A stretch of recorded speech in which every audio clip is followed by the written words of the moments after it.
All right, it is 4 o'clock and we do have a quorum. Recording in progress. So welcome to the August 19th meeting of the Humboldt County Association of Governments Board. This time we're holding this meeting in accordance with Executive Order N2920. The Humboldt County Association of Governments meetings will be held virtually until further notice. There is a ribbon across the screen for those who wish to call in for public comment. At this time, we'll ask for a roll call. Supervisor Bass? Here. Mayor Jones? Here. Mayor Seaman? Here. Mayor Heinley? Council Member Atkins Salazar? Here. Council Member Johnson? Here. Council Member West? Here. Council Member Aurora? Here. Miss Allstrand? Here. And Chair Johnson. Here. Thank you. And thank you. At this time, we will adjourn as the HCOG board and reconvene as the Policy Advisory Committee. And our first order of business this evening or afternoon is a presentation, couple of presentations by Caltrans. First one on the 101 Eureka Arcata corridor.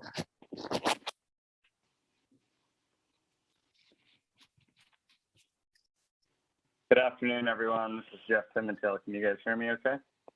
Yes, I can. Cool. All right, good to see all of you again.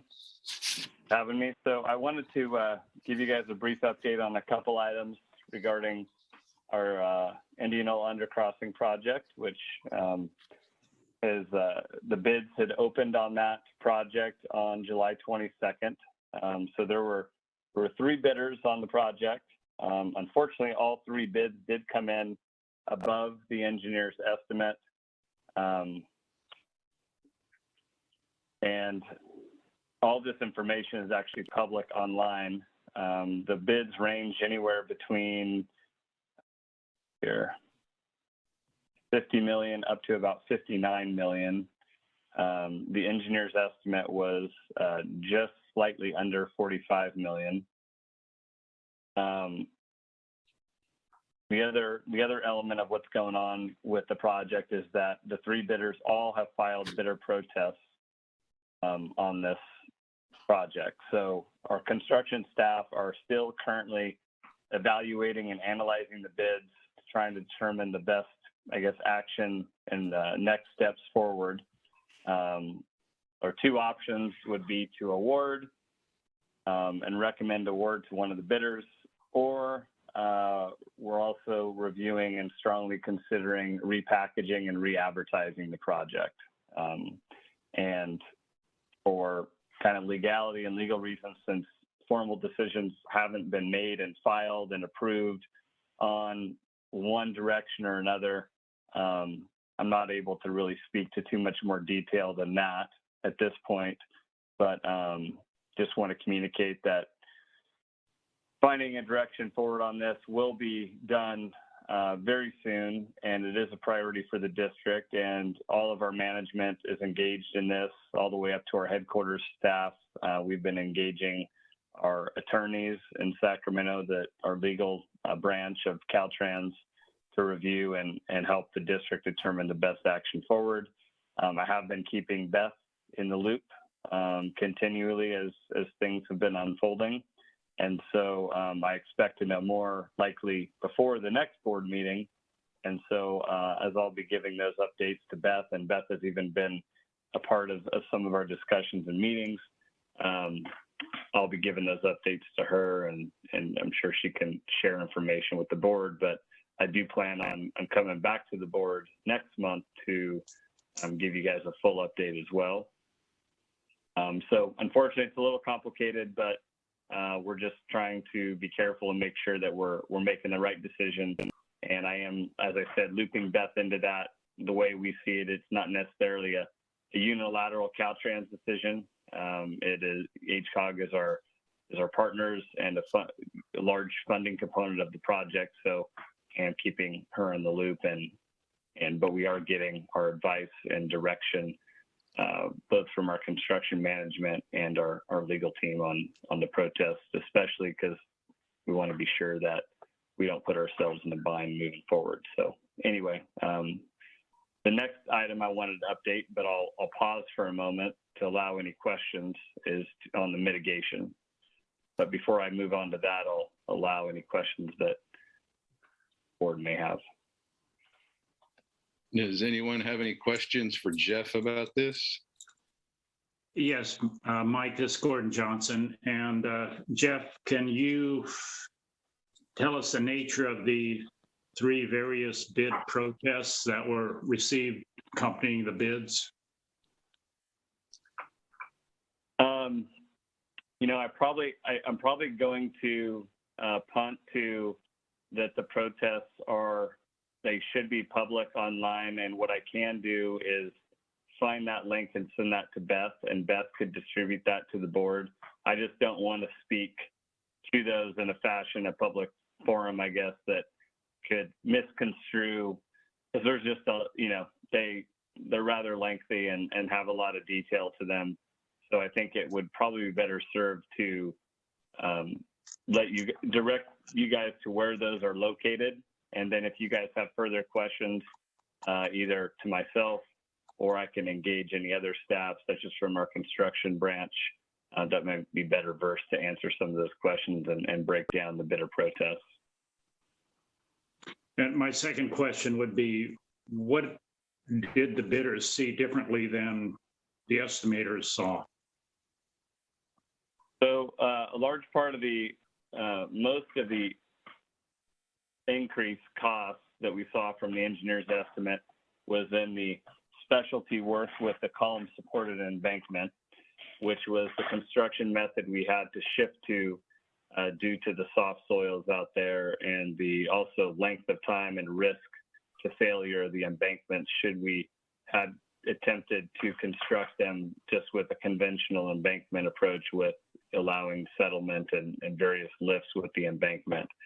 So that's where we saw the biggest, I guess, discrepancy between what the estimate was.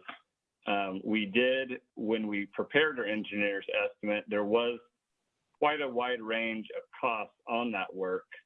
And so,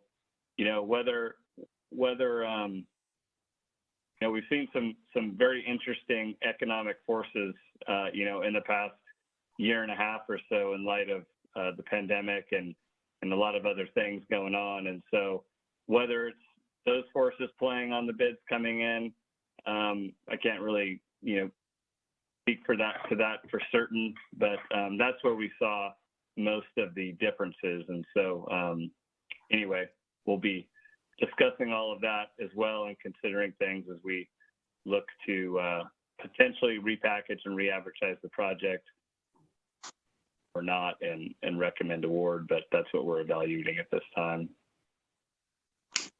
Well, we're eager to hear next month what Caltrans decides as far as award. Thank you. Yeah, and I expect we'll have a decision well before that, and I will definitely be keeping Beth in the loop as I have been.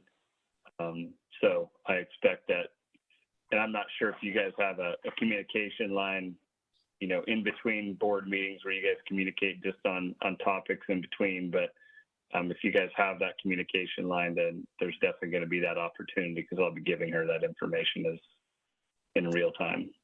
All right. Thank you. Yeah, thank you for the questions. Any other questions before we move on? I don't hear anything. So if you Okay, well, I'll move on to the mitigation. So on the mitigation, mitigating for not only NBL undercrossing project, also 3 of the Caltrans zone shop projects, and also mitigating for City of Arcata's Bay Trail North that is completed, and Humboldt County's Bay Trail South, which is in its final design stages and going to be coming online here for construction in the not too distant future. So we had our first phase of the mitigation, which was the offsite mitigation at our Samoa parcels. Amazingly, those bids came in almost half of the engineer's estimate. And there was a significant savings, I believe, that went back to the RIP shares. And I have those totals here, and I think I maybe spoke to these previously. But with those savings, I believe there was a credit of about 1.028 million went back to RIP shares due to the lower bids that we received on that work. So that work commenced. I believe there's still planting that has to take place. That project will go on for a number of years with regards to the long-term monitoring and maintenance, but most of the construction itself and that contract those monies were dedicated to has been completed. And actually over last winter, we saw a lot of success with a lot of habitat already establishing itself. And so that what we saw out there was real positive and great to see from an ecological improvement perspective. The second phase of the mitigation project is the Spartina eradication, the invasive Spartina species, crab species at Tuluwat Island. And that was being done through an existing environmental document that the Harbor District has in the Humboldt Bay area to eradicate Spartina. And so our plan has been to initiate a co-op or execute a co-op with the Harbor District to put out a contract request for proposal for bids on doing the actual work. So that was completed. We received one bid from RCAA. Unfortunately, on that work, the bids came in about double what the amount of funds that were allocated.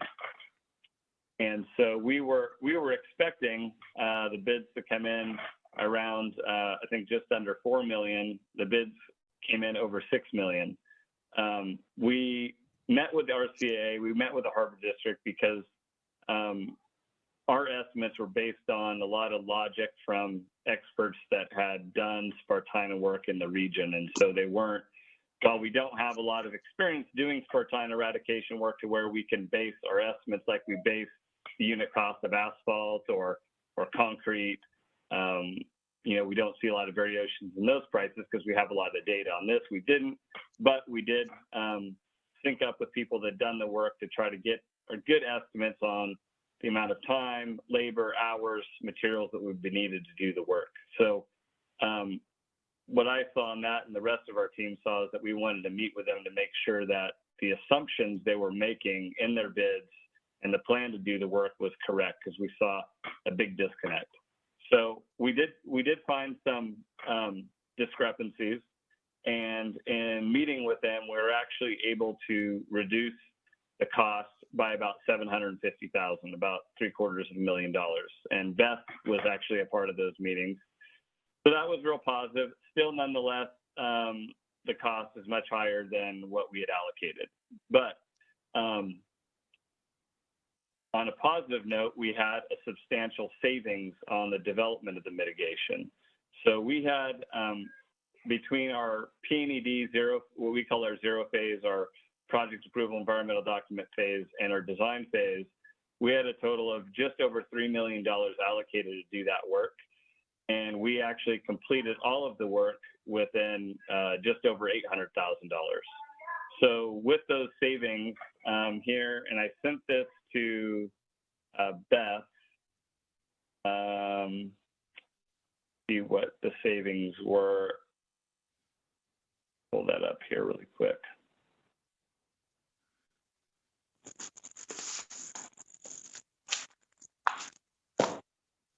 So the savings there were a total of 1.147 million.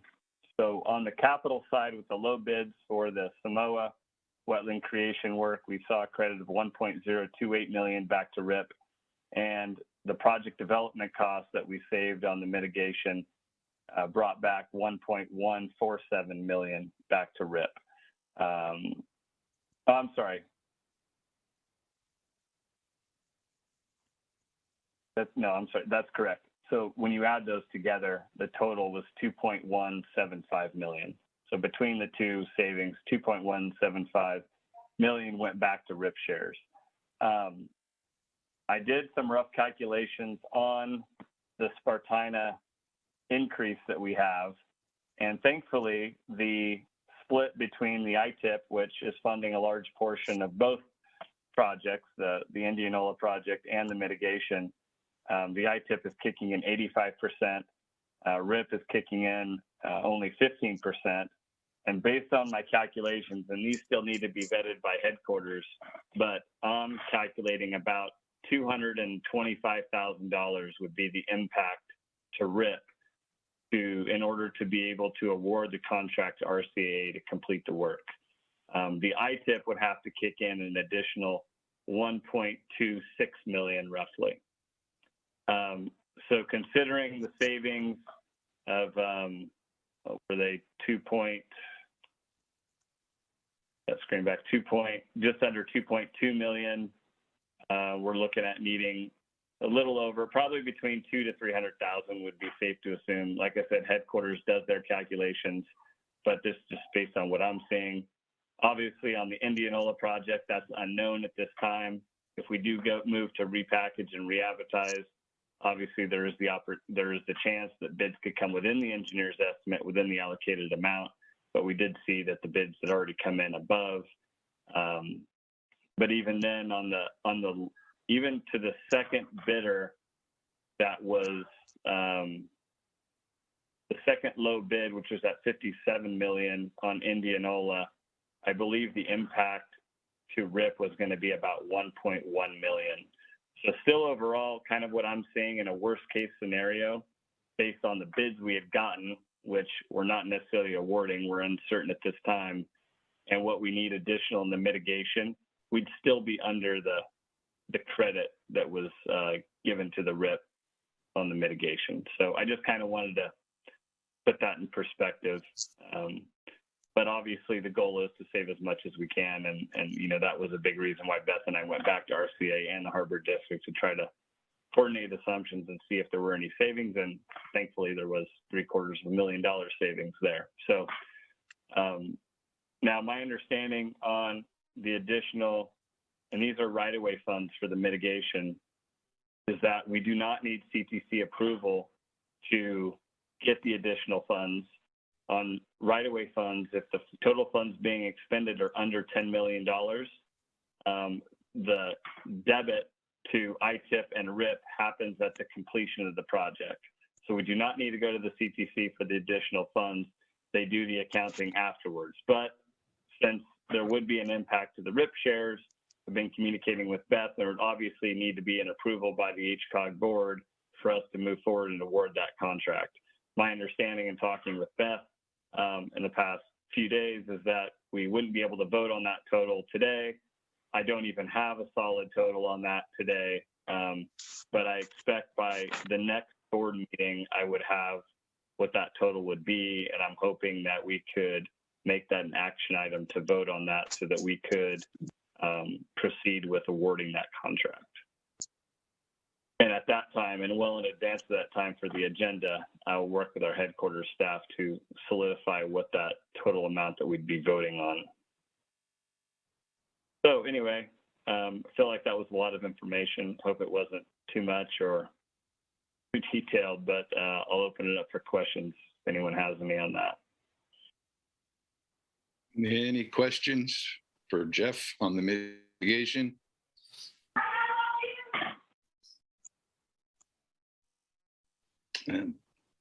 Doesn't sound like there's any right now. Thank you for the detail work in the report and keeping us updated with all that. Yeah, my pleasure. And as I said, I'll be keeping Beth updated real time and plan to come back and see you guys in a month as well. All right. Thank you. Through the chair, if I could just make a comment, I really do appreciate Jeff's effort to keep me informed. We're getting updates, daily, sometimes multiple times a day, and it's been really helpful for me to get up to speed on the project. I also just wanted to mention that he did come and make a presentation to the TAC, and because it's so rapidly evolving, even the information we had then is a little bit more details today. So we'll also keep the TAC informed and work through this as part of our tip as well. So we are keeping everybody in the loop as best as possible. All right, thank you. And thank you again, Jeff. And All right, thanks, everyone. okay, and at this time, we have another report on the 101-299 interchange. Hi, I'm sorry, I'm not sure how to change my name on Zoom. So this is Pao Yang. I'm the project manager for that project that you mentioned, Mike. Just to give a little bit of background on this project, it's in construction right now since June. The plan was to do utilities completely before we actually start construction, meaning we take care of all the utility stuff. So that did happen. We're on schedule, on time. They've got the right-of-way fence built. They're only working on the Caltrans side right now. So we are within Caltrans property as far as work is concerned. They have done the base work, which is the underlayment portion of the road. They've done the culvert work. They've done the ditch work to make the drainage better. This is a safety project. They have about 42 working days left, which is roughly about 2 months left. To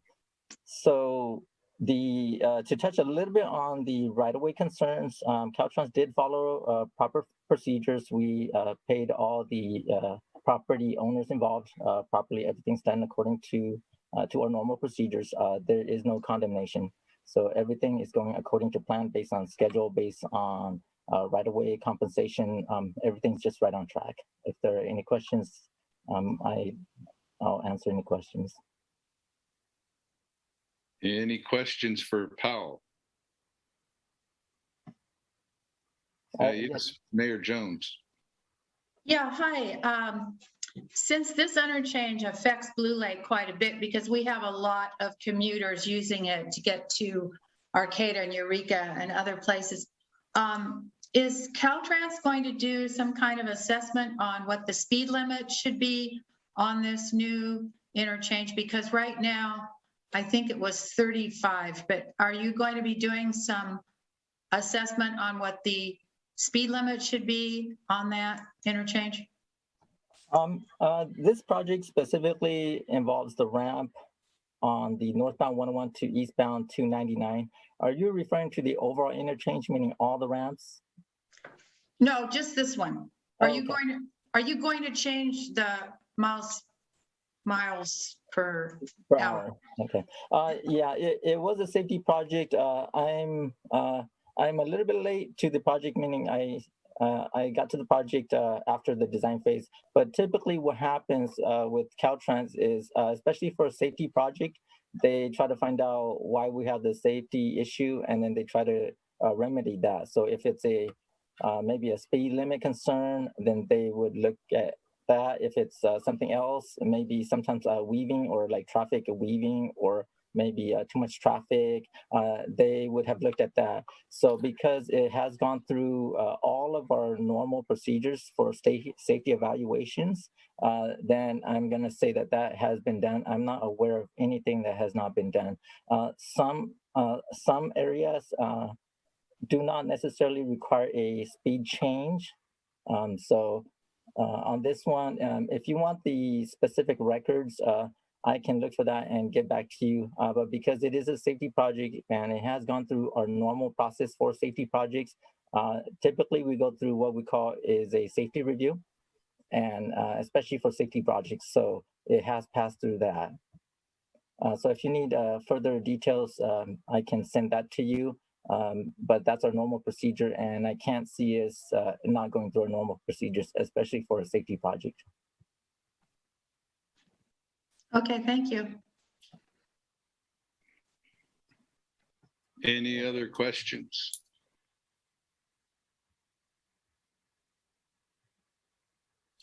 Okay, seeing and hearing none. Thank you for the update and your diligence in that and answering the questions we did have. It's very much appreciated, and we look forward to seeing that safety project completed and in next report. So thank you very much. At this time, our next item is public participation for items not on the agenda today. And do we have any public comment waiting? I do not on this item. Okay, well, thank you very much. Moving on to approval of the meeting record. Has everybody had a chance to look over the minutes from the June meeting? I have Chairperson, and Adeline Jones, Mayor of Blue Lake, moves to approve the June 17th, 2021 meeting record. And Supervisor Bass will second that. All right, thank you. We have a motion and a second, and we get a roll call vote. Supervisor Bass, Yes. Mayor Jones, Yes, Mayor Seaman, Aye. Council Member Atkins Salazar, I wasn't at that meeting, so I'm going to abstain. Thank you. Council Member Gordon Johnson, Yes. Council Member West, Yes. Council Member Aroro, Aye. and Miss Tatiana Alstrand, I also wasn't at that meeting, so I will abstain. Thank you. and Chair Johnson. Yes. Thank you. Okay, thank you. We come now to the consent calendar with 6 items. Has everyone had a chance to look at that? And is there anyone that would like to pull anything?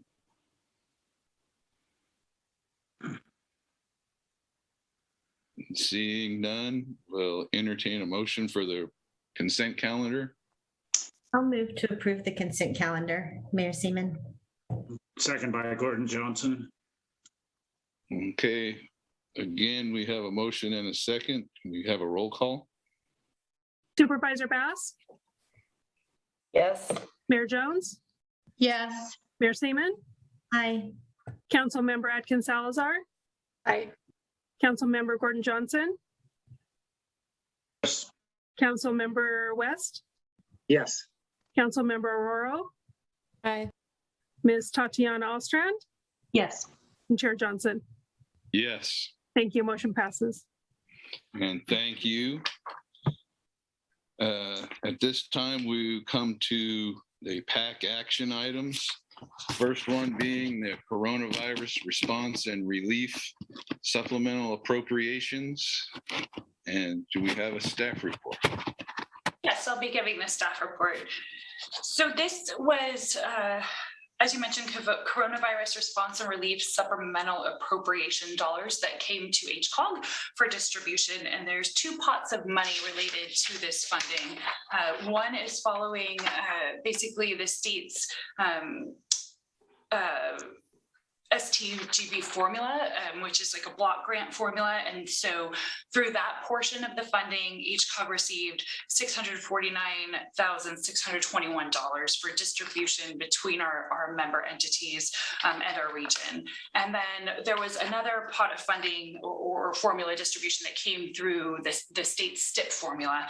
And with that, we received, let's see, on that portion, we've got, I'm sorry, I just want to make sure I've got my numbers right here. $1.3 million approximately for that portion of the formula. And that includes PPM money coming to HCOG. So the TAC reviewed these funding sources, and with the STIP funding, what they recommend is really just rolling it into our 2022 STIP process and the RTIP that we're currently working on. So that money will roll in and be available basically through a call for projects, and the TAC will be making recommendations on how to distribute that, and the HCOG board would make a future decision on how to use that portion of the funds. And that was really unanimous at the TAC. The part that interested the TAC more, or we had much more discussion on, was the STGB. Was the one that followed the STGB formula, and that there's so many acronyms, so I'm sorry for stumbling a little bit. But what the TAC recommended on that one, we had a lot of discussion on that. We actually went to 3 TAC meetings. The first to ask what we should do, and then kind of presenting alternative formulas from there. And so they did recommend following the HCOG RSTP formula, which is the Surface Transportation Program, the money coming from the state for that. And that formula has been set for HCOG for many, many years. And it has distributions to all of the member entities and tribal governments. And so ultimately they did want to follow that formula. There was one exception to that, and that was the $33,000 they wanted to allocate to the pavement management program. And this, if you'll remember, those bids came in a little bit high. And so we were going to go back and negotiate and try to look at what services we could maybe do without or bring down. And the TAC really felt strongly that they wanted all the bells and whistles, and they didn't want anything taken off of what was proposed for the winning bidder. So their recommendation was to make up for that difference by using this money, and then as you'll see in the resolution and in the staff report, divvy it up otherwise following the RSTP formula. So with that, I will say it was not a unanimous vote at the TAC. There were 2 smaller entities, Blue Lake and Trinidad, that voiced concerns about this distribution, and ultimately voted no on this distribution because it really, as you'll see, like for example, Trinidad ends up with $897. So difficult for the smaller entities, but ultimately we did have a vote to follow the RSTP formula, and I think that's because it's been vetted so often, and they just kind of wanted to stick with that. So I just wanted to make it clear that that was kind of how it all fleshed out. But we did have a prevailing vote on that to follow this formula. So your resolution that your board is considering, or the PAC is considering, is that breakdown that's presented, as well as putting the STIP money into the mid-cycle, or the mid-cycle STIP money into our 2022 round. So I'll be happy to take any questions on this. Do you have any questions for Executive Director Burke?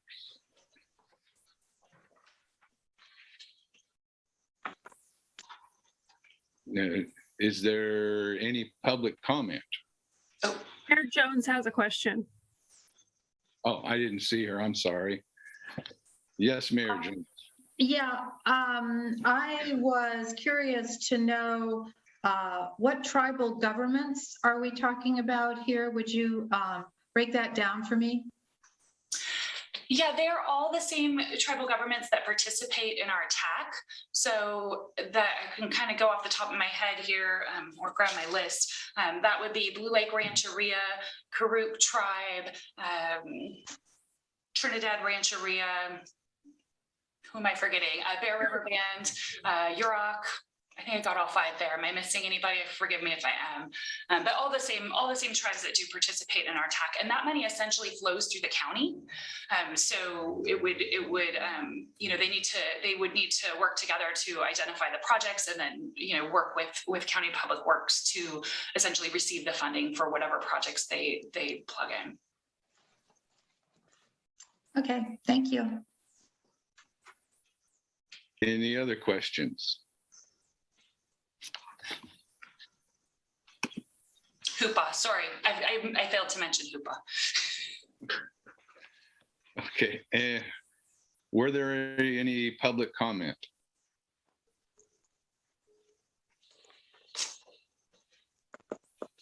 I don't believe so.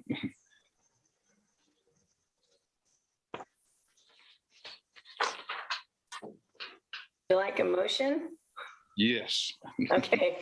I move staff recommendation, including resolution 20-21-22 and all the aforementioned language.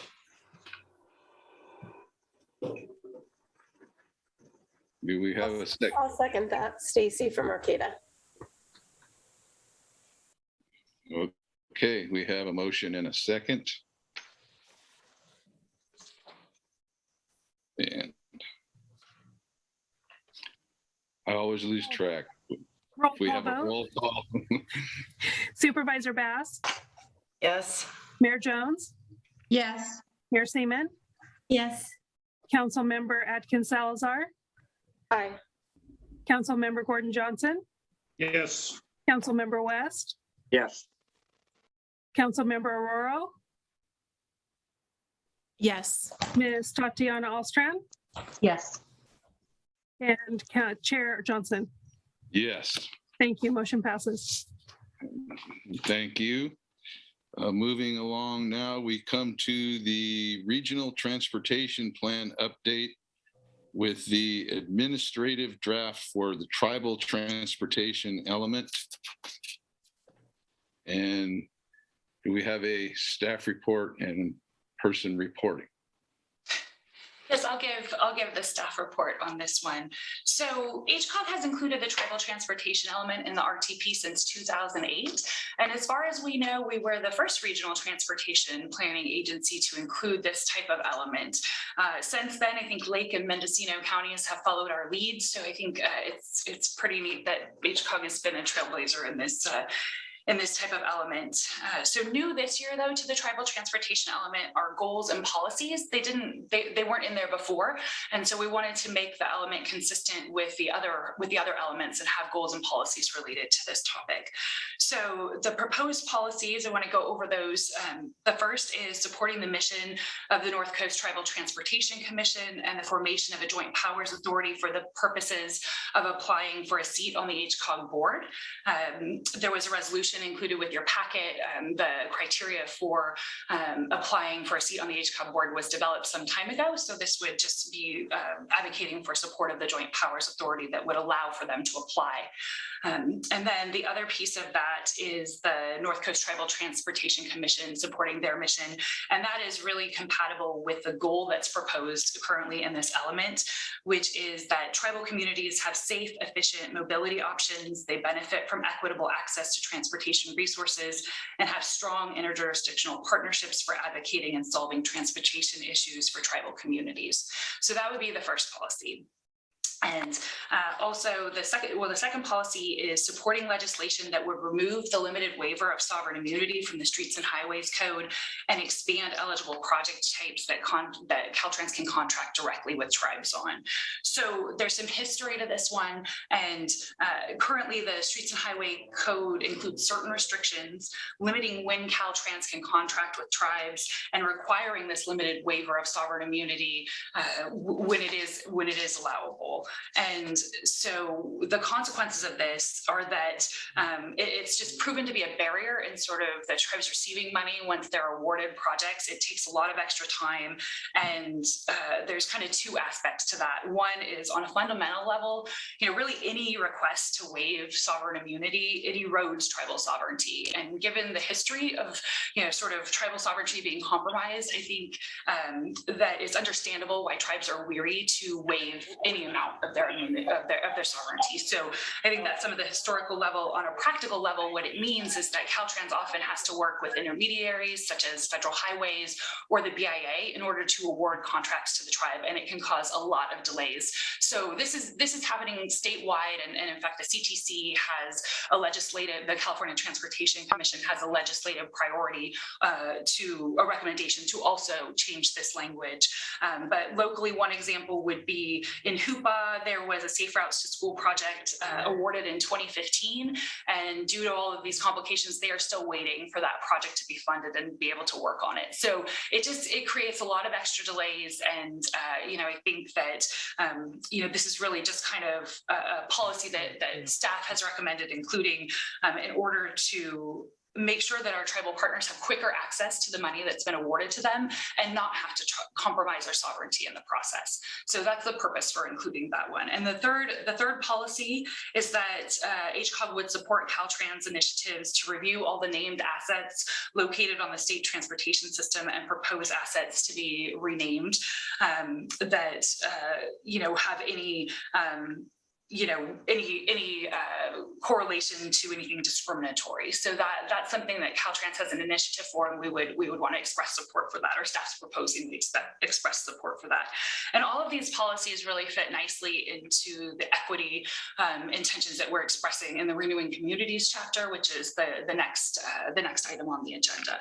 So the second part of the tribal transportation element is really the tribal government summaries, and these have been in the elements since the beginning of the elements inclusion in the RTP.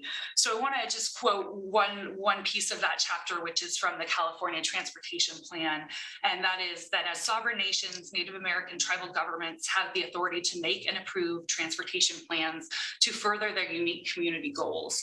So we include the tribal transportation element partly to highlight the transportation projects that are important to the individual tribal governments within Humboldt County. And the tribes, they give us the project lists and the project narratives that are important to them and that have been included in their own individual tribal transportation plans.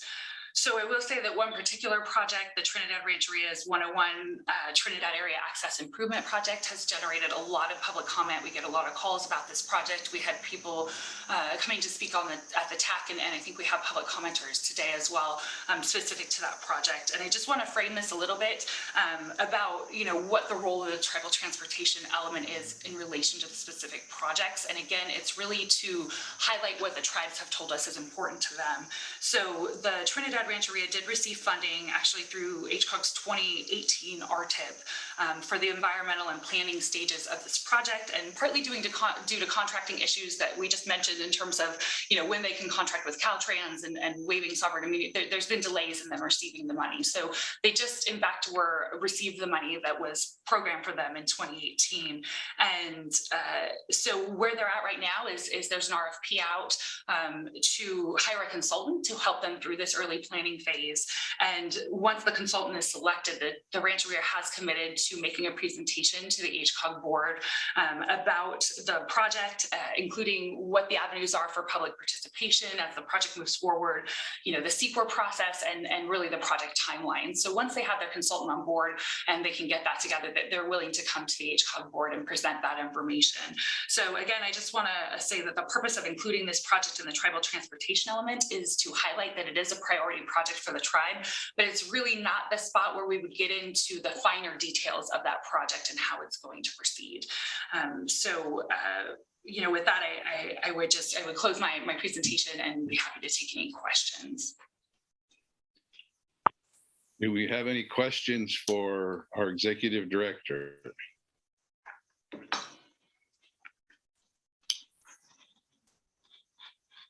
And this time I'm checking to see, and I see no hands. Do we have any public comment? We do. So the first caller I have, Elaine, if you're on the line.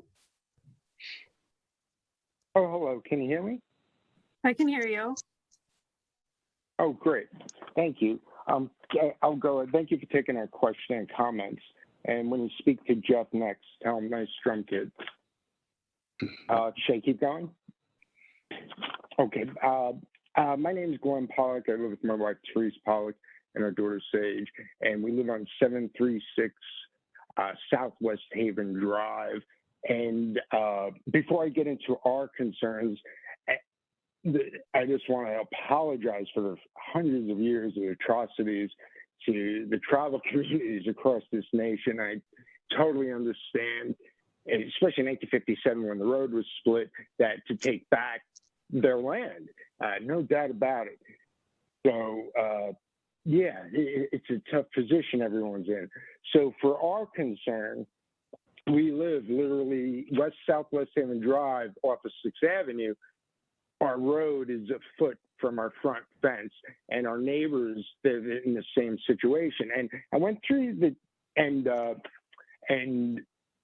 we drove West Haven. There's about 45 properties we just roughly counted of homeowners. This is our home, so we are concerned of a reclaim there. And if there is a reclaim, how much time do we have? And will we get fair market price? And also, sorry, just a few things. I wrote some notes. And what I was looking at the document from 12/14/2017, and one of my questions is there's an updated document to that online? Because we didn't see like the colored graphs and schematics of where West Haven would be widened, because of course that would pretty much get us out of our property. And again, I understand, trust is the tribe, and this is good for economic stimulus. So, if it does come to widening West Haven, I can only say I hope we get fair market value. And how much time will you give us? I mean, it's more than the natives got, of course. And but this is our home, our family with COVID, so and we love it here. So, how does the road widening work? And I'll be quiet. Thank you. And again, I understand. I would defer to Executive Director Burks, but as far as I know, there is no plan as of yet. There's no design. It's a concept.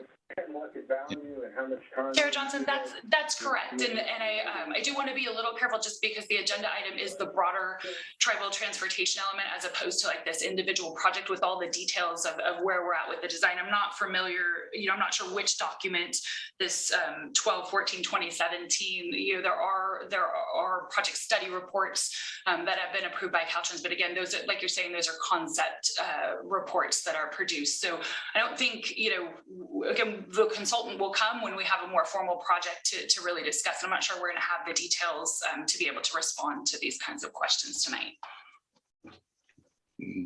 I want a better place to sit. Another speaker, and that would be Lane Weinreb. Yes, I'm here. Can you hear me? Yes. Can you hear me? Yes.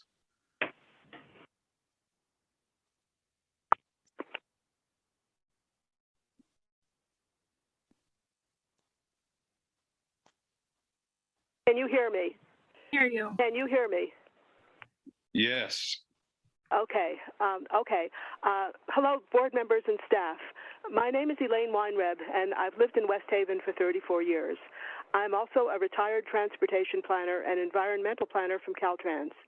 I have volunteered to be the co-chair of the Friends of West Haven, a group of residents who are deeply concerned about the proposed interchange and its effects upon our community. So I am talking about the Trinidad Area Access Improvement Project, which is part of the Tribal Transportation Elements, Item 8B. Residents of West Haven were shocked to learn that nearly all of the proposed transportation solutions described in this project study report involved the widening the entirety of West Haven Drive to Caltrans standards as an adjunct to a proposed interchange on 101. West Haven Drive is about 3 miles long, has about 150 parcels which front directly onto it, and is highly rural in nature. The road is winding and tree-lined. This widening would take away people's front yards, parking areas, and in some cases, county-approved septic systems. It would also impact less directly about 350 households whose secondary roads access West Haven Drive. People seldom use this road as a throughway because the freeway is less than a half mile away and much easier to drive on. Although this proposed road widening affects West Haven residents directly, we were never notified of this proposed action at any time. We are not part of the city of Trinidad. We do not vote in the city, and its public officials have shown little interest in residents outside its city limits. We were not invited to the design fair that the tribe says served as its public notification, nor were we informed about the publication of the project study report. It was even more disturbing to learn that tribal officials said that they knew nothing about this widening, even though it appeared prominently in the document with the tribal seal upon it. Caltrans officials have told us to talk to the tribe, so they so far have been of little help. This makes the widening of West Haven Drive a runaway train. Nobody knows who got into the engine and tinkered with the gears, but it is now racing down the tracks with nobody in control, threatening to wreak havoc. I am also curious as to why the tribe considers a document that is over 10 years old to serve as adequate public notification to anybody. That is about a half a generation in terms of human existence. In summary, West Haven residents need to be included in the planning process, particularly in the scoping session of the environmental impact statement, which is supposed to be written this year. We hope that the tribe and Caltrans can work with the West Haven community to solve these problems. Thank you. Thank you. Next speaker that we have is Jeff Prost.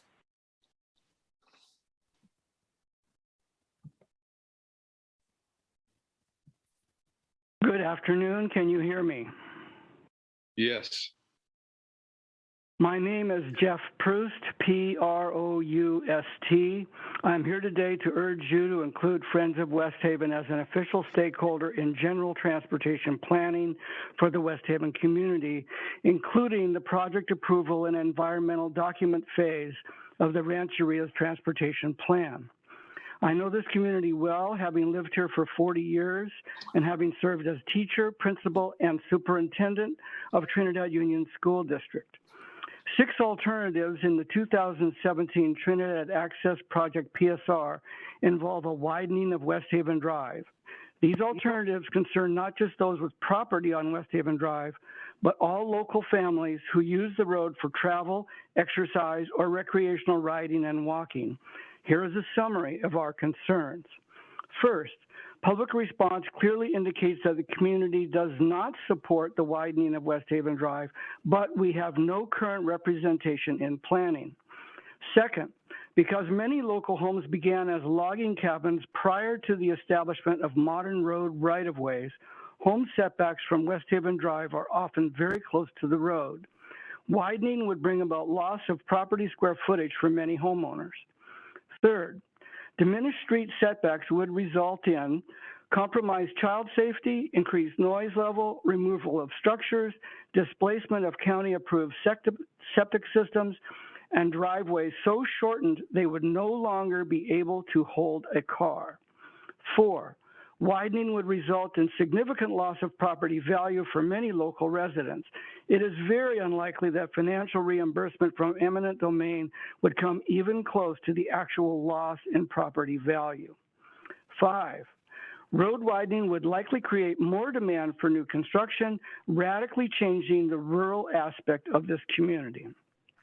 6, a wider road would inevitably result in higher speed travel with increased dangers and potentially tragic consequences. 7, additional traffic would include those impaired by alcohol consumption at the casino, endangering local walkers, joggers, bicyclists, and children. Day and night casino drinkers may consider West Haven Drive to be the preferred route since it is less often patrolled than Highway 101. And 8, a widened road will result in accidents and fatalities due to increased traffic volume, higher speed travel, and occurrences of driving under the influence. This specifically endangers children, whether playing, walking, or riding bikes and skateboards. Once again, please support Friends of West Haven as an official stakeholder in governmental processes dealing with transportation planning for the West Haven community. Thank you. Thank you. The next speaker that we have is Lucy Kostrua.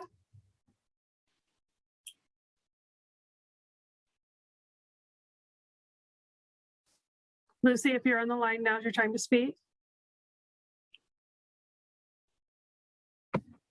Okay, if Lucy is not there, I do have 3 comments that I do need to read into the record. Dear HCOG, one of the items on your agenda for 8/19/21 is item 8B concerning the Trinidad Rancheria. Within the proposal by the Trinidad Rancheria are plans to widen West Haven Drive. There has been no discussion with many residents along West Haven Drive whose properties, viewscapes, and lifestyles would be dramatically changed.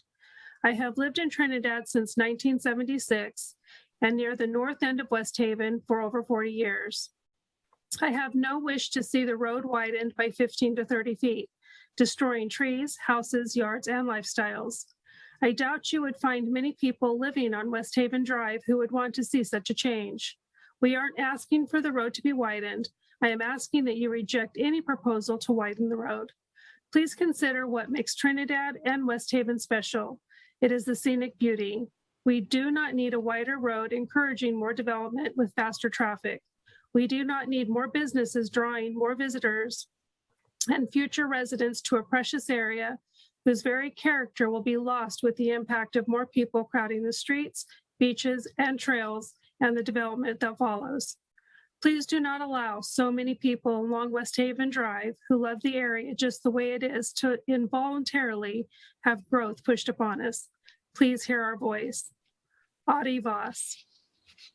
The next public comment is, I live on 700 North West Haven Drive, very close to where I have heard what the proposed interchange could be. In spite of this, I have never been contacted by the tribe regarding their intentions to possibly put a freeway entrance or exit near my home, which would require them to widen the road in front of my property. My property is zoned coastal agriculture. A freeway interchange would greatly affect our neighborhood. I strongly urge a vote against this freeway interchange and road widening project submitted by Lori Jean Keating. Third comment, as someone who lives on West Haven Drive and has a narrow front yard, I've been alarmed by reports that widening the road seems to be part of the proposed interchange to connect the Shirey Heights Casino with the freeway. I don't see the sense of that, and I wonder if anyone does. I doubt that the Rancheria needs or even wants the entire length of West Haven Drive widened, so what agency is responsible for this crazy plan? The negative impacts to the 40 or 50 residents along the road are obvious, and I can see no benefit. What is the benefit to inviting more faster traffic along what is now a country road? It seems like a classic example of an expensive boondoggle that no one really needs and could be avoided if someone besides out-of-town consultants were in charge. Please exert some authority and stop this plan before it goes further. Submitted by Martha Walden. And that is all that I have for public comment. It does look like we have one more hand raised. Go ahead and admit them.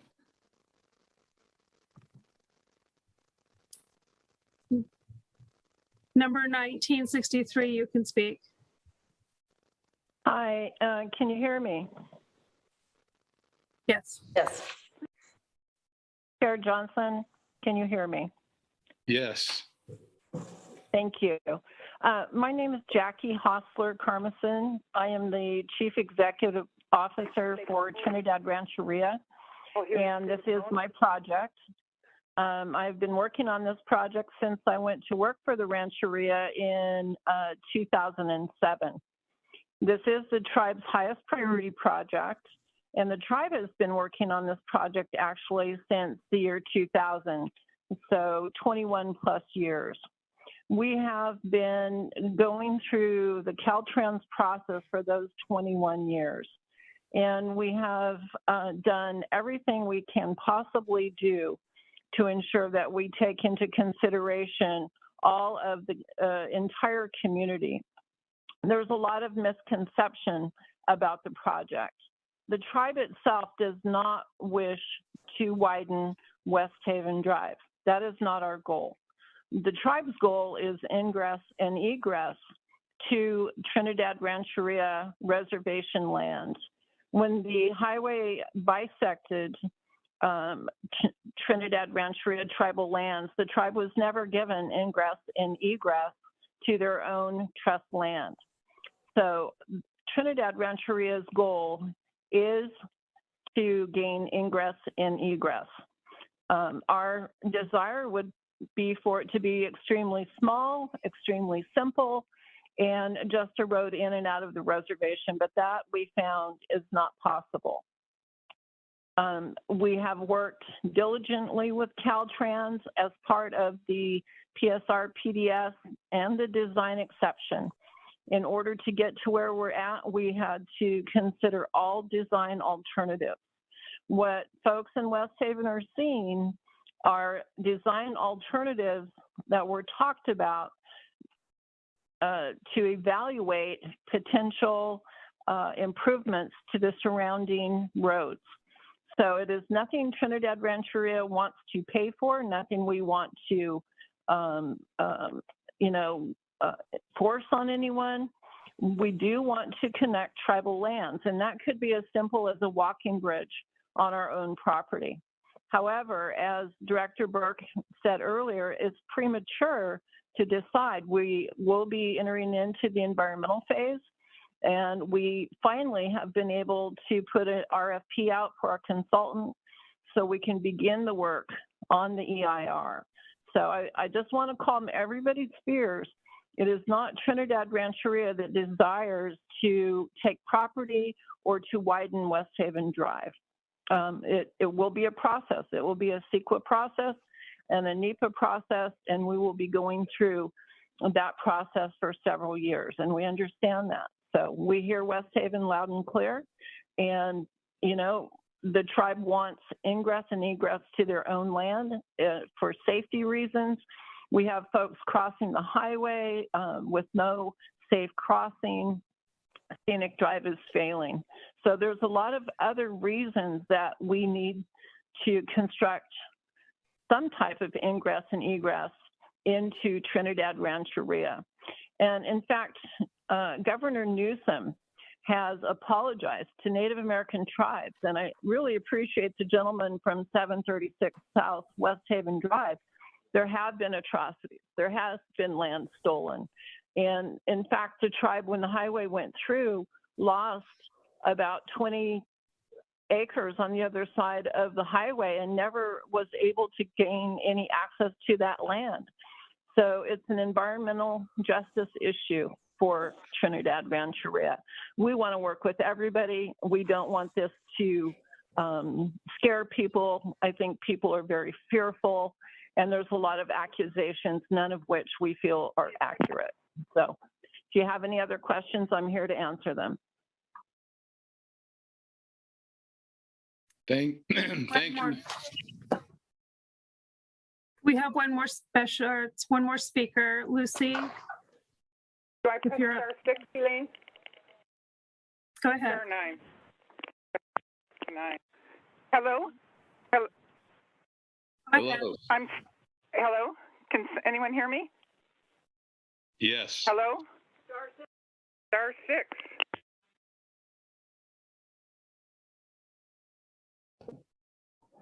We could hear you before. Hello? Can anyone hear me? Yes, go ahead, Lucy. Oh, great. Glad I got on. Thank you. And I want to take a brief moment to say hello to Gordon Johnson, a former wonderful mentor of mine. Lucy Kosteva here. I'm a former senior transportation engineer at Caltrans District 1, licensed civil engineer in California for the last 30 years. Speaking primarily today as a 43-year resident of West Haven. Here's what I know about the project. HCOG, you guys, your board, funded a 2009 design fair to provide early input to this project. It resulted in the clear direction of developing West Haven Drive as a, quote, slow road to provide multimodal transportation. It specified delineation changes only, striping changes, no structural section changes. This tax-funded direction was not relayed to the consultant author of the project study report. The majority of the viable alternatives include, quote, widen entirety of West Haven Drive. And I want to thank, I believe it was Leslie just spoke, that you do not intend to widen West Haven Drive. That's music to my ears. Widen the entirety of West Haven Drive is in the project study report, majority of the viable alternatives. That's the complete opposite of slow road.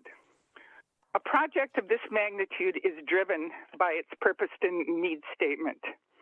The valid needs of the tribe were amazingly somehow expanded to include, quote, the community of West Haven. We show up in the purpose and need statement. We are 3 miles south of tribal lands. This was done without any communication to us as a community. The project is going through Caltrans encroachment permit process, the QMAP.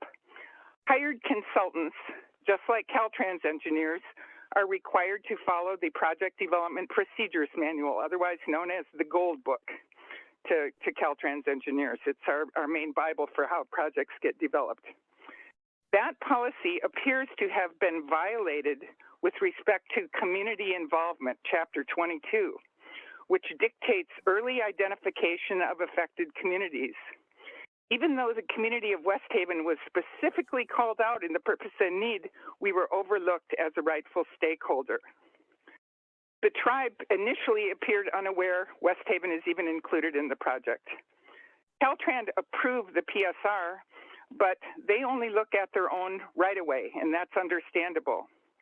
The consultant author of the PSR is now paid and gone, out of the picture. We are unincorporated county, not represented by Trinidad. This leaves West Haven completely unrepresented with respect to this project, in spite of the fact we are, against our will, included in the written statement of project purpose, and the majority of alternatives have major impacts to our community. My request to this board today is that the board consider the degree to which this apparent error casts a shadow of doubt on the validity of those alternatives that include West Haven, and to also question your recent allocation of $750,000 of public tax money to determine the impacts of those alternatives through the PA and ED phase. Those alternatives that we're going to be spending public money on were developed on the shaky foundation of lacking the prescribed community involvement. Thank you for your time.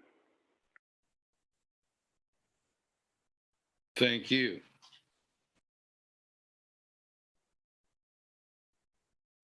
I don't have any other public comment. Okay, seeing there is no comment, this item was initially brought in with one staff report and split off in the agenda. It allowed us to have public comment on the tribal update plan. And at this time, we will move to item C, the renewing our communities chapter and updated maps.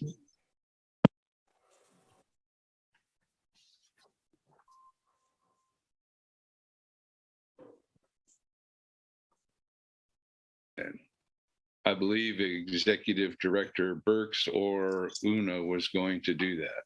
Una's right there. She's ready.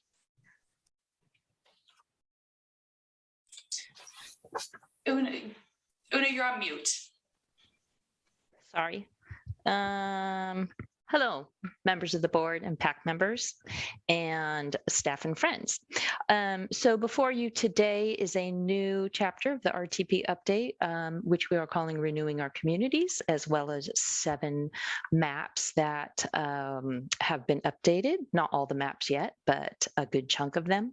So the Renewing Our Communities chapter is serving the purpose of basically laying out the foundation of the things that we are really changing, emphasizing from the 2017 VROOM RTP update to this year's. And it is in line with what the state is doing in a lot of their transportation planning and funding, and many of the new federal regulations, as well as just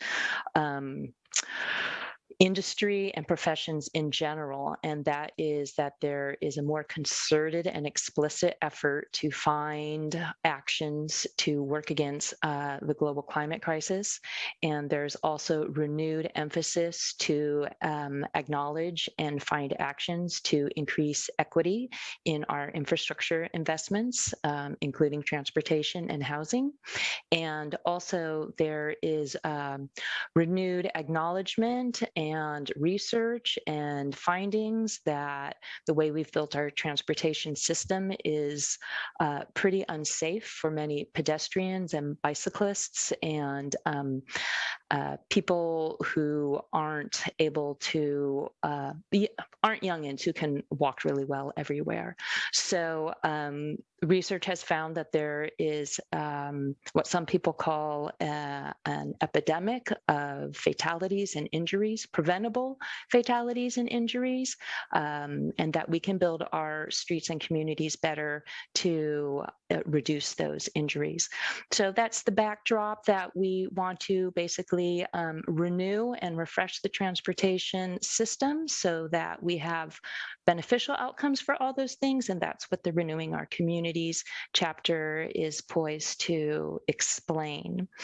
And then we have the maps, and I wanted to make one note about the maps. I'm sorry I didn't have the foresight to put this in your draft resolution, but we did have from the Social Services Transportation Advisory Council one recommendation for updating a map, and that was the goods movement map, recommended to show that the ownership of the airports. And then from the Technical Advisory Committee, the City of Arcata notified us that they had more recent bike facility information to give us. So with the if the board wanted in their resolution to always also note that if they wanted to accept the maps for public release, that we would update those first per the request of the two committee members. So that is what I would recommend, but we are at your disposal. So thank you.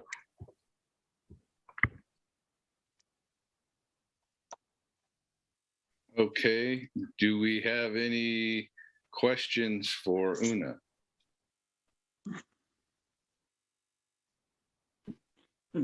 Thank you, Chair Johnson. This Gordon Johnson down in Rio Dell. Was pretty surprised, maybe even alarmed when I read through this draft. Could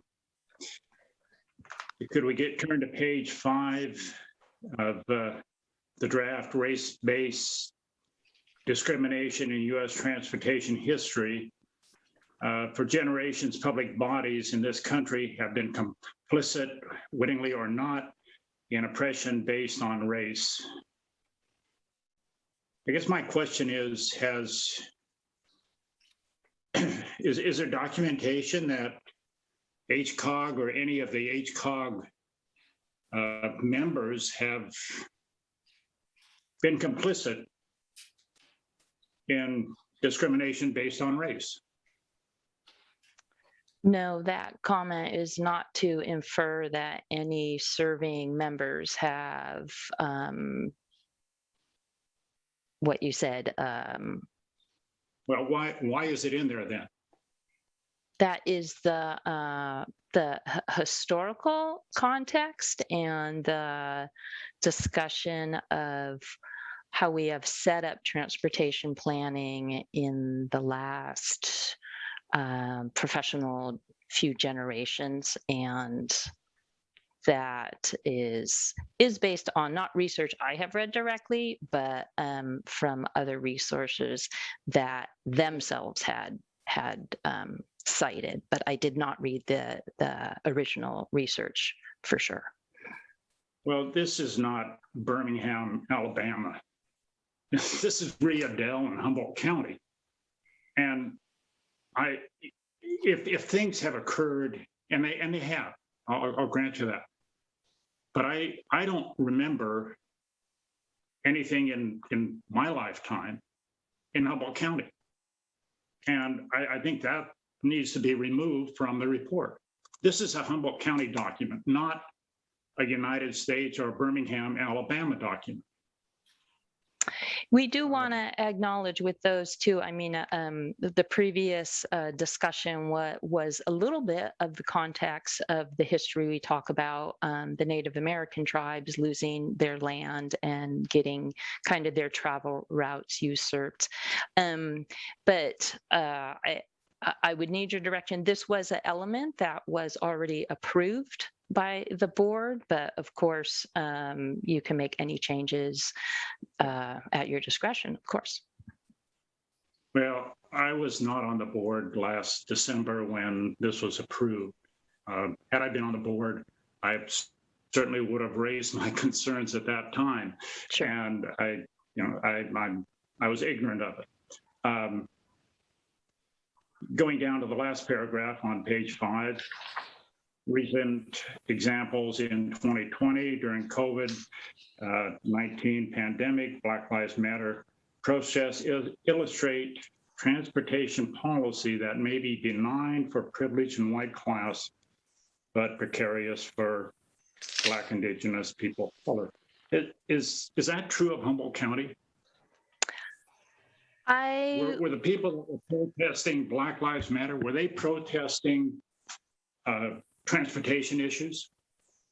I can't say that the people in Humboldt were directly protesting any of the projects, but they were to my limited knowledge, protesting having less resources and living in areas that had less transportation access, and things like the federal monies that come to us having, 80% go to roads traditionally or historically, and 20% going to public transportation, when African Americans tend to be lower income and tend to therefore ride public transportation more than having their own personal vehicles. Those are the kinds of protests, or I should say the kinds of things they were bringing up. The document kind of paints us as a bunch of bigots. And I don't think that's who we are. I really have a problem with the document. It's unsatisfactory as far as I'm concerned. Well, I don't want to put anything out that to reflect. I'm sorry. Could you repeat? It needs to reflect 100% Humboldt County. That's who we are. We're HCOG. Like I said before, we're not Birmingham, Alabama, back in 1964. All right, this is board level discussion, but I'm happy to answer any questions. And I would just add, I think that the purpose of some of this framing is to give the broader context. So, and also that it is very difficult to find Humboldt-based statistics or information, just like many of our issues, identifying performance standards, we don't have quite the same depth of resources to pull out, like you're saying, like maybe, where there's higher BIPOC populations, maybe those things are teased out a little more to give more specific examples. But as Una mentioned, just even in the item before, talking about how tribal lands were split by the highway going through, we have been making some effort to assemble local examples, a little with some difficulty, but that's not to say that nothing has happened here. When we received an equity training, and one of the things that they presented were some local statistics, including that people of color here are more disproportionately likely to be pulled over for traffic citations than white individuals. So I think there are things happening here, and sometimes our numbers can skew that, and because we don't have as large of a BIPOC population. But I think we do want to make sure that from my perspective, I'm happy to take direction from the board, but I think the purpose of us putting it in there was really that broader framing, and that these issues be acknowledged. And I think that it is also something that we have taken the lead from organizations like the California Transportation Commission, the American Planning Association. So it's not all original language that is in here, but some of that is coming from other equity statements that we've been researching. Well, I would like to see some language concerning Humboldt County in it then, not the broad brush that we're guilty. And with regards to the tribe, back in the late 50s or early 60s, when Division of Highways at that time acquired the property from the tribe, they entered into a purchase contract. It wasn't one-sided. It's not like Division of Highways crammed something down the tribe's throat. And with a freeway, there is controlled access.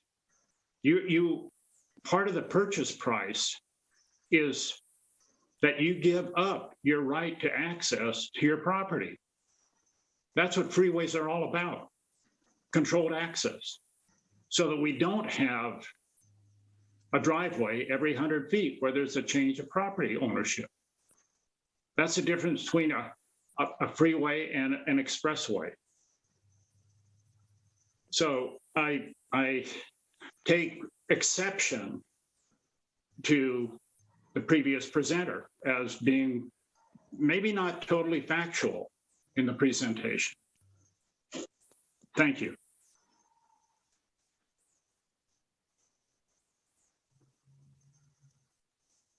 Thank you, Gordon.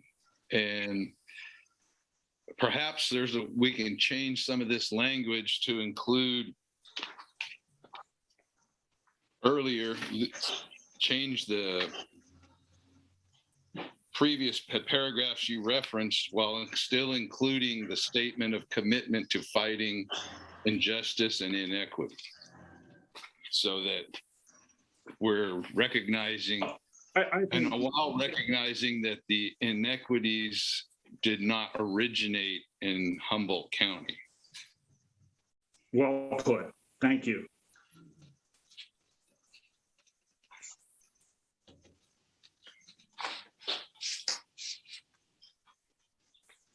Any other comments, questions? I have a comment. Yes. I don't know if you are just not seeing all the. I can't always see everything in one fell swoop. No problem.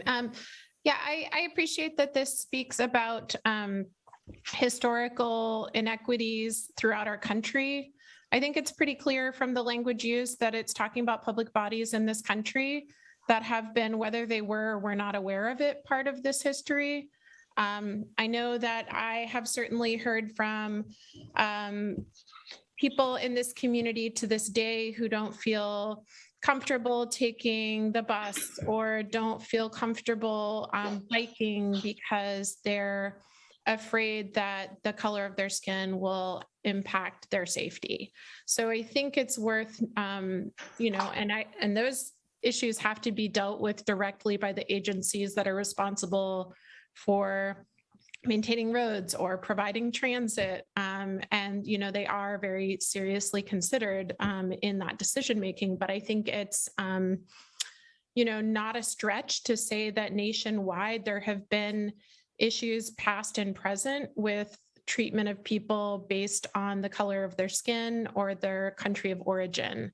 So while I don't necessarily think we need to change, I personally don't think there's much about this that I disagree with. I mean, I can understand the concern that people might think we were saying that we were,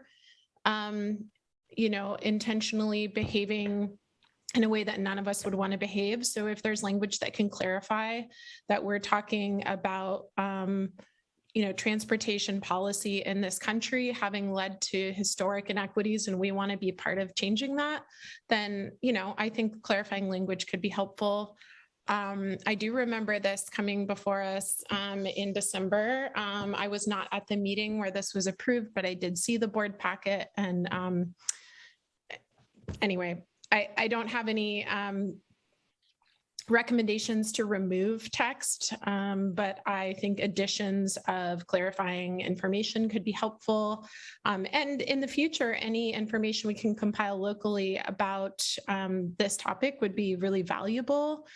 Perhaps that's something that we can seek out a partnership with Humboldt State University students at the graduate level, something along those lines to assist with. That's I think fodder for learning and research. But I do think the way that it states that we're talking about public bodies in this country and not specifically our jurisdictions does make that, does address the concern about, like, are we saying this about us? Or are we just saying this in general? We're saying this in general. So I don't know if staff have recommendations about language that could make that more clear.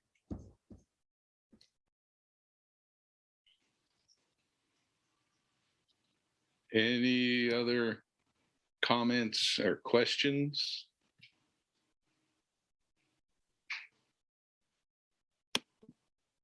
I have something I'd like to add. Yes.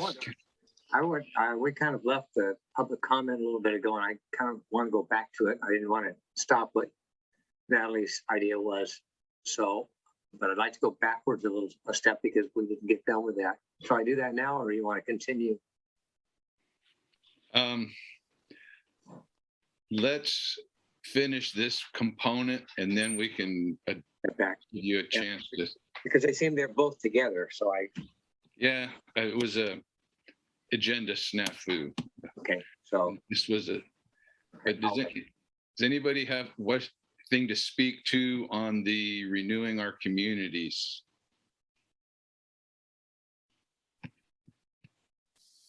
We do have a hand raised for public comment. Okay. It's phone number, last 4 digits, 5603. Yes, this is Colin Fisk. Can you hear me? Yes. Great. So, as most of you know, I'm with the Coalition for Responsible Transportation Priorities, and I wanted to speak out in favor of including strong language, recognizing historic and ongoing inequities in the transportation system. I think, it's extremely well documented at the national level, certainly, and many examples at the state and local level. I think it's highly relevant for HCOG because most of what HCOG does is sort of funnel state and federal dollars to local projects, and those state and federal dollars are exactly what we're talking about, both historically and currently, having disparate impacts on different populations. I also think, we don't really have to look outside of Humboldt County to find many of these impacts. Based on just an initial review of data, I have found that people of color in Humboldt County are currently more likely to be hit by cars, by drivers while walking or biking. I also think, there's a horrific history here in Humboldt County of white folks' treatment of the native tribes, which I would hope everyone is familiar with. And given the remoteness of this area, the transportation infrastructure and the construction and maintenance of it is inextricable, I think, from the treatment of Native peoples as this area was being developed by white people. I think there's another specific example that I just learned about recently, which is that when there was a historic Chinatown in Eureka, it was turned into more or less a sewer by the local government for the purpose of developing 4th Street. They blocked the outlet of sewage from the rest of the city, which ended up in Chinatown, which helped lead to the negative sentiment against Chinese and their later expulsion, Chinese Americans. And so I think there are plenty of examples locally if we look for them, and I really urge you not to water this down. These are just facts. This is what happened, and there are continuing impacts. There are continuing impacts of current policies and historical inequities, and it's important to recognize them and work to address them. Thank you.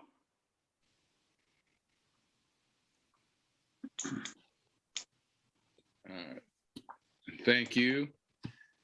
Is there any other public comment? I haven't received any other public comment. Okay. Councilmember West, would you like to speak to your item now? Yes, I'm sorry, we kind of moved quickly from one to the other, and I wanted to ask Beth a question about going back to the information we received from West Haven community, and as also a problem from Trinidad community. Beth, I just want to know what the next steps. I mean, it seems like the Rancheria has stated there's more information coming out. There is still time to come back to this. Could you explain briefly what the next steps would be, so we know there's going to be more coming out and West Haven will be included? Yeah, thank you for that actual opportunity to go over that. So right now, the tribe has published a request for proposals, and they are seeking a consultant, and you can find that on the tribe's website. It's quite, I was actually very impressed with the request for proposal. You'll see that part of the work product and the scope of work that they're requesting, it does involve coordination with the community of West Haven. It's going to be built into the project scope. So what will happen is they will do special studies. They will begin the CEQA process. Caltrans will be the lead agency for CEQA, but the tribe will be responsible for, engaging with the consultant who's preparing that document. So one thing that's going to happen that the tribe has offered is a presentation before the HCOG board, just to make sure we understand the CEQA timeline and the avenues for public participation, and further details about which project, which of the multitude of alternatives that's been discussed is actually the preferred project at this point. And so really, until they get their consultant on board, I think we're kind of in a pause in terms of, additional information. There's been that project study report, but that does not necessarily mean that those are the alternatives that will be looked at for CEQA. They could be different, they could be consolidated, they could, be some of the same alternatives. So really, I think the next step is consultant gets on board, they'll give the presentation to the HCOG board so we get more information about how it proceeds from there. But certainly the public has not missed their chance to participate. CEQA has not started yet.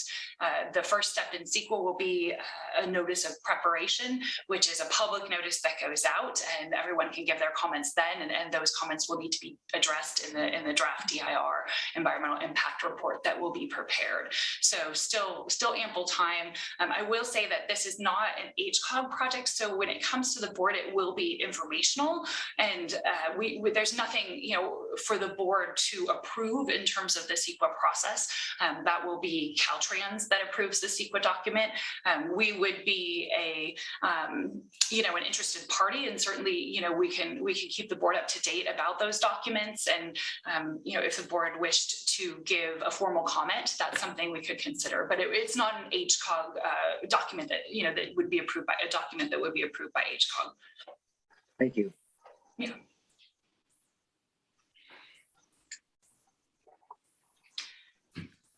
Any other comments on either item?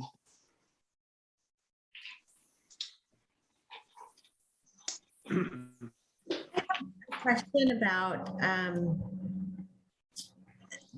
the item. Sorry, I've got a little distracted. Somebody of all our callers mentioned being on just being part of the process, having the West Side folks included in as a partner, as a formal partner. Is that an appropriate thing for this board to do, or is that Trinidad's venue, or is that their area to pick who they are partners with? I think that the request would come from, really, it would need to be to Caltrans, that they're basically an interested party. So they're sure, and I think the tribe will do this regardless, but they would be an interested party. So they're sure to get that notice of preparation directly. And so that would be one way they could be on the official record. From what I took from that, from an HCOG perspective, and what we can do is, make sure we have, that organization sort of official contact, because, not that we really do a whole lot of projects specific to West Haven, but even this RTP update, they can be giving updated about all of our plans and policies. And, I kind of took that as direction to, make sure that we have their information, and that we will reach out to them as we do the RTP update and any other future plans we may be putting together that affect the broader county. Thank you. I was kind of wondering where those scopes of jurisdictions fell. I'm still always figuring that out. And I would also, if I could just make a comment on the other, I was really glad that Colin mentioned the number of people of color who are hit by cars and injured in pedestrian and bicyclist accidents, and the areas in which we see high numbers tend to be low-income areas. So those were all things that were going through my mind as we were talking about racial inequity and the importance of dealing with it from a transportation perspective. So I agree that I would keep the language. I don't know that I would need to change it, but I wouldn't be opposed to what Councilmember Arroyo suggested.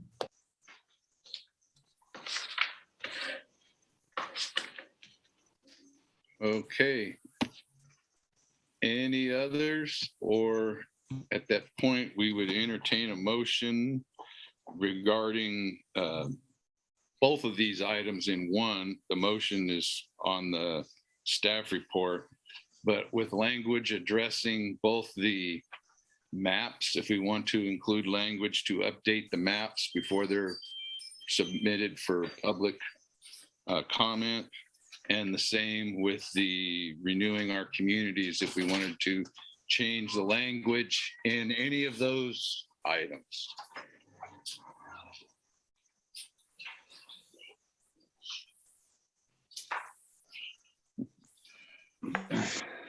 Chair Johnson, this is Gordon Johnson, a member from Rio Dale. I would recommend that or move that we table item 8C, the Regional Transportation Plan Update 2021, administrative drafts for renewing our communities and chapter and the updated maps. Until we can get better language that's more reflective of Humboldt County and our community and HCOG.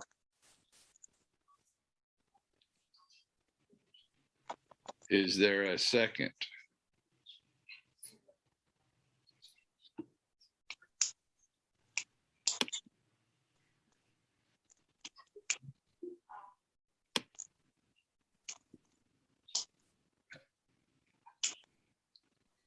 Seeing none there.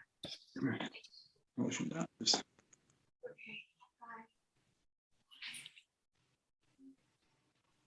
I would think that that is not moving forward, but do we have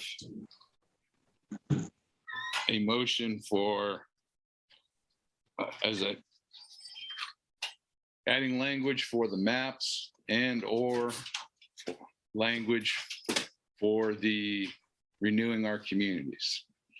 I move that the PAC recommend that HCOG board approve the administrative drafts of the renewing of our communities chapter travel transportation element and subject maps for release as public drafts.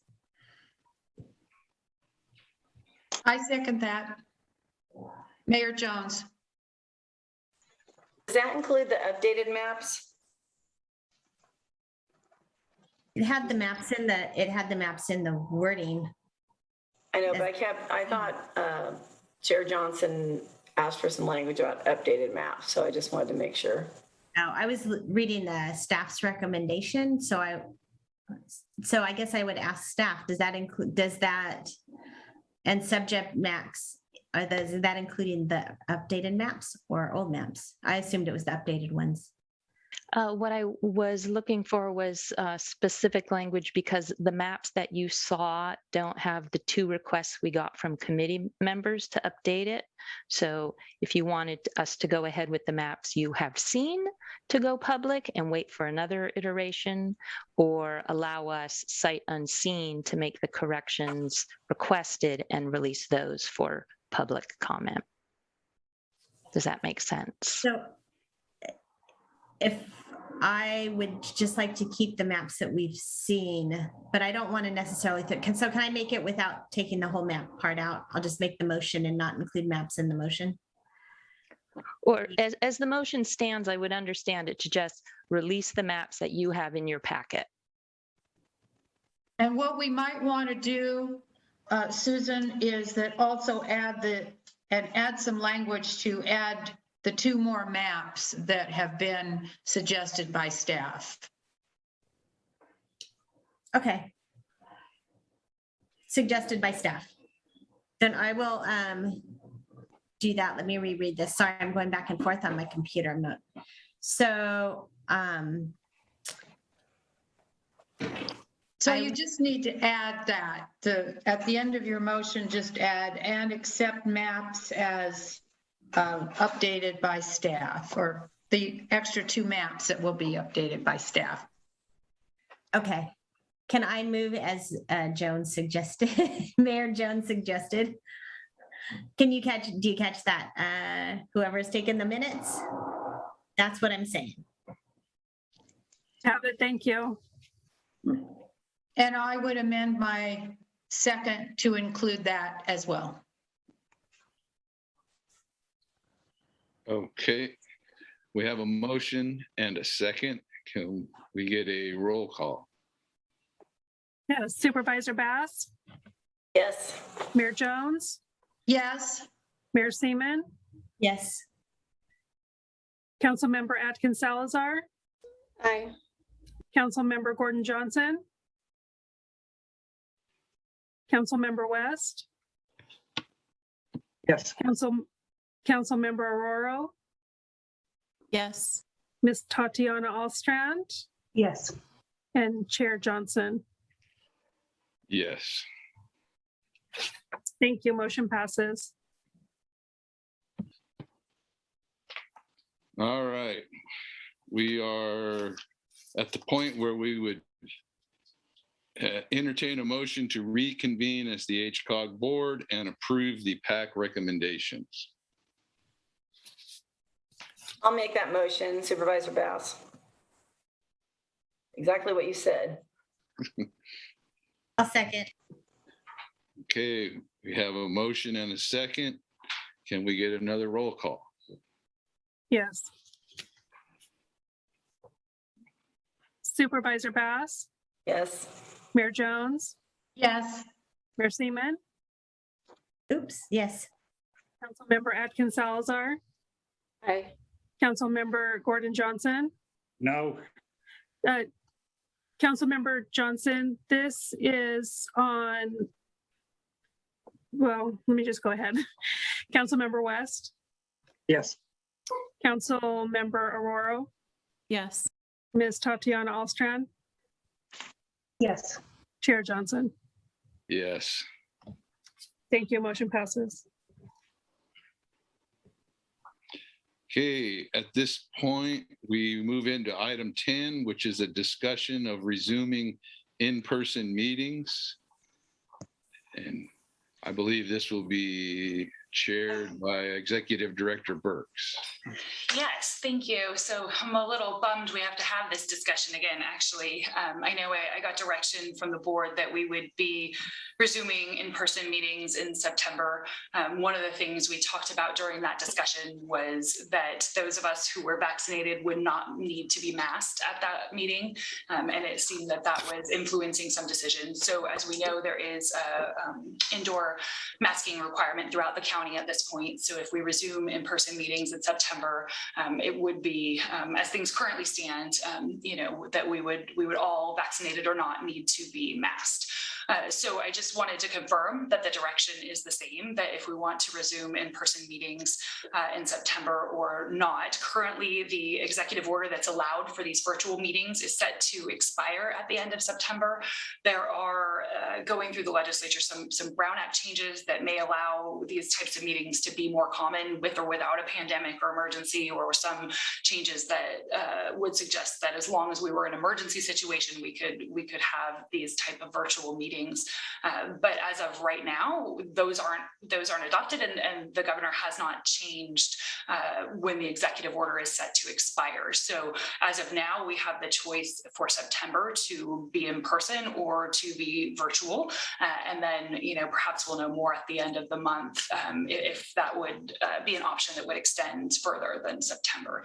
But again, just based on the direction I got last time and the changes in the COVID situation and county directives to be masked indoors, I just wanted to bring it back and make sure that the direction was either the same or give an opportunity to provide different direction.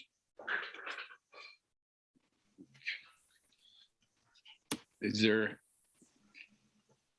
as of this moment, we don't have any direction at all from the state or anything. So I know with AB 361, I believe it is, there is a move to at least,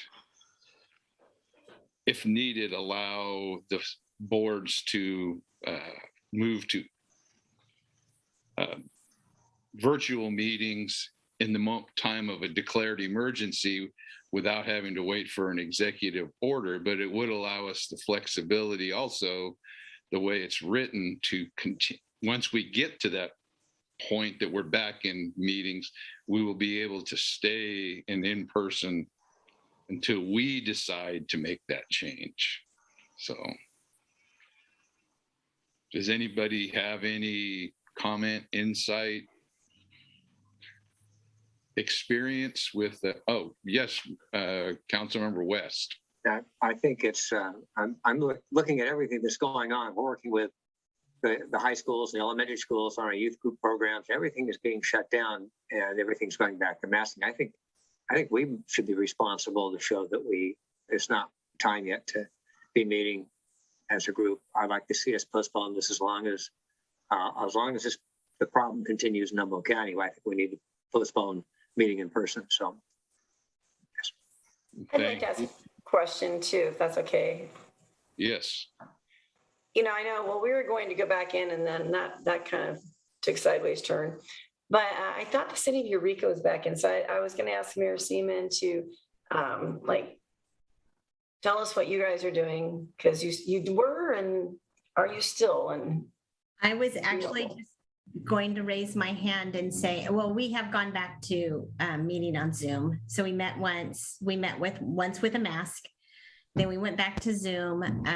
As I understand it, next month we would be eligible to do hybrid meetings. We'll have all of the technology to do that. I don't know that we have the desire to do hybrid meetings yet, but I do know that we'll have a capacity to run them that way. So I was just going to let you know that technology will exist. We have not used it successfully yet, and I don't know that we have talked about going back as a council. Right now, we're just in Zoom mode. And I'll just get a thumbs up from Natalie if she agrees with that.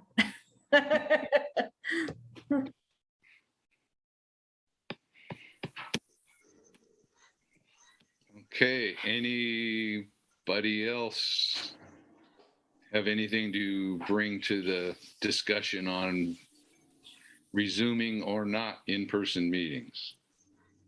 Yes, this is Councilmember Atkins Salazar from Arcata, and I just would like to concur with what Councilmember West said. I think it's prudent to stay on Zoom while our numbers are so high. Okay. I know that we in Fortuna have looked into going to a hybrid mode, but we have not gotten the infrastructure or anything along that line yet. We're not as far along as Eureka is, let's put it that way. So we are continuing with Zoom meetings at this point. And the only reason I mentioned the technology is because it will be Eureka's chambers that you're using. So I'm assuming that technology will be usable by HCOG. I'm not sure if there's special people needed to run it. Probably. Yeah. We will be in touch when it's time, and we do resume meetings in Eureka's chambers. We're working with staff to figure that out, and we may need to provide some funding for some extra support if their staff has to be there to run it. But we'll work all of that out and make sure we're good to go when it is time to get back in the chambers. Okay, anybody else before we? I think that you've got a sense of direction from this discussion. Yes, we will send the agenda for next month will be a Zoom invite. So. Okay. And at this point, we get to staff and PAC member reports, beginning with the executive director's report. Yeah, thank you. So one thing I just wanted to mention was that we are going through the Regional Transportation Improvement Program process this year. I'm working with the TAC on that, and the schedule is to bring their recommendation to your board in November. The 2022 document is due to Caltrans by December 15th, which is just in advance of our board meeting. So we'll need to adopt that in November, which looking back, it looks like that's been the process of the board, is to adopt them in November. And so again, working with the TAC, as we heard from project manager at Caltrans, Jeff Pimentel today, certainly, things are evolving quickly with the Highway 101 and Dianola project, and that will influence the amount of shares we have to program. We just aren't quite sure how much yet. So, just more to come on that. It is like kind of breaking news every day in my world about, the information on that. So we'll do our best to keep everyone informed and certainly advocate HCOG's position in the future in terms of any overages and, absorbing as little of that from our county shares as possible.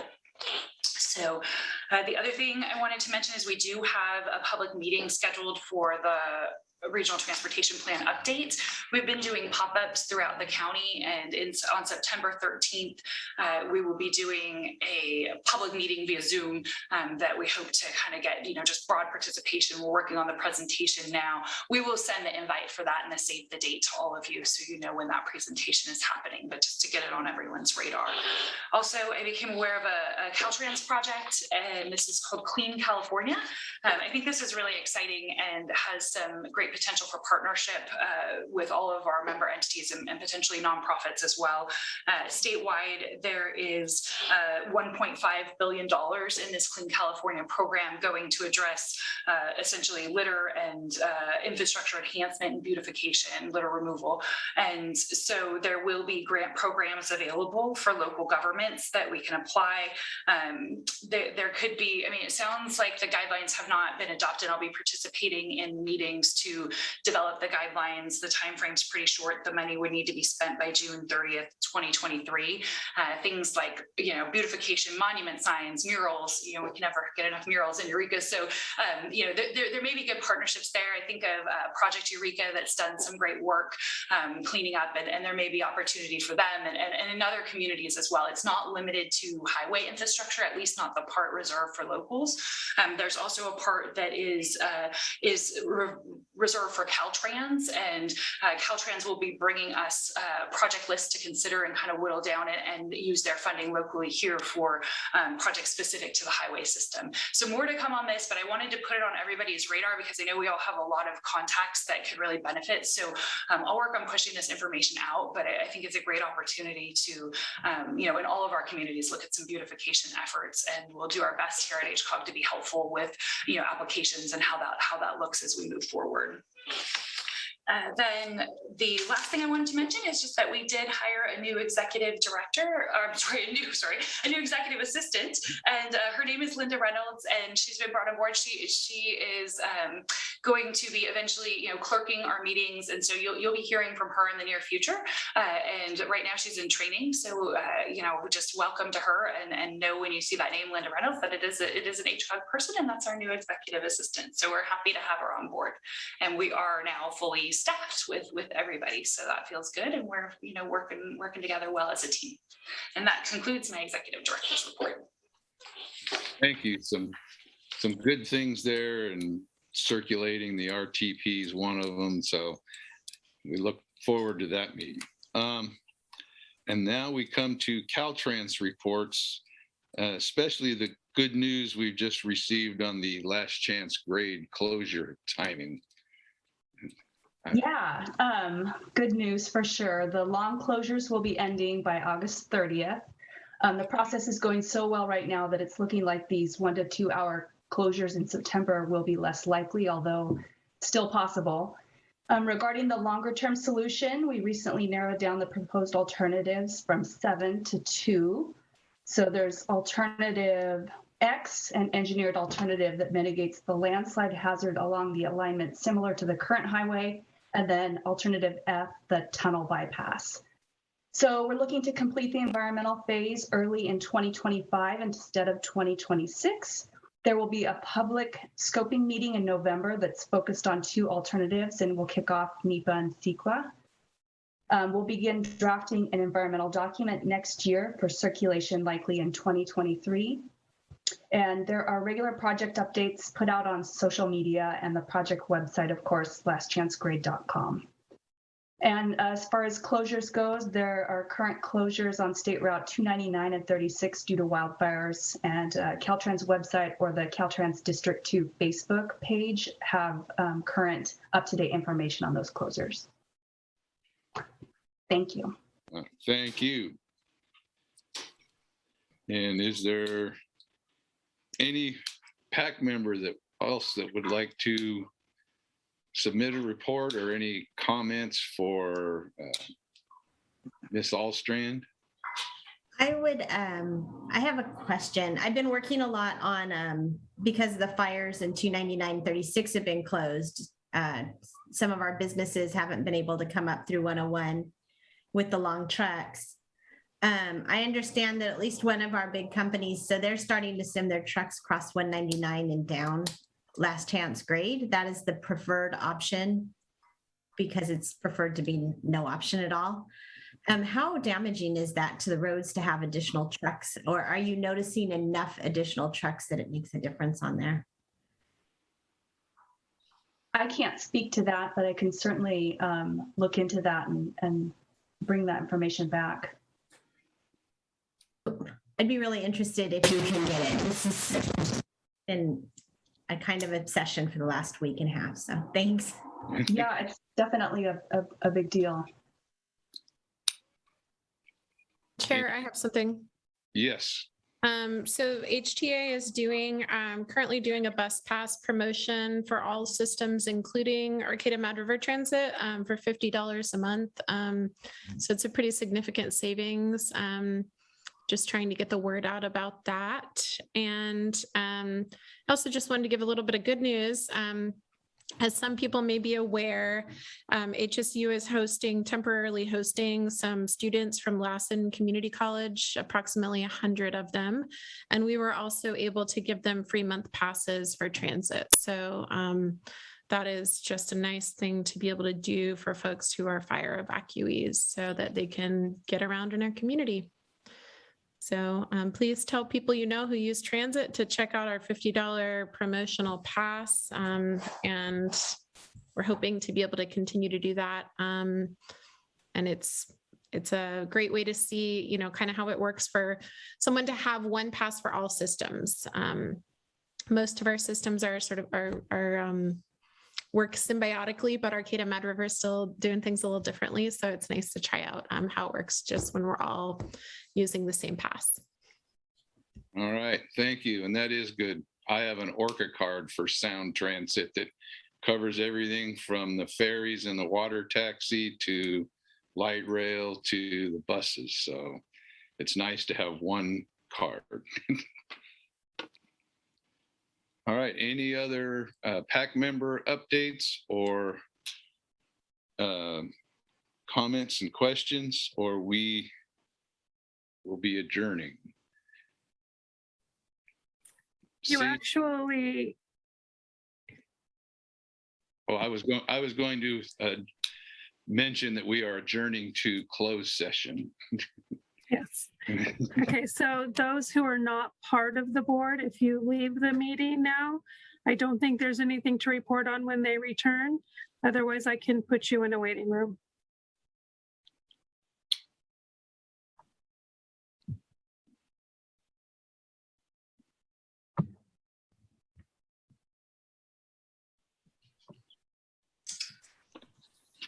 Okay, we will put Access Humboldt in the waiting room and then you guys can proceed. So Debbie, I don't have ability to put anybody in the waiting room. So I just made you the host, so you should be able to now. Okay, so it'll be just you and Linda that need to go in there? Yes, and Access Humboldt. Okay. Or just kick them out. Can you see what? Yep, I'm going to put you in the waiting room now. Thank you. Thank you.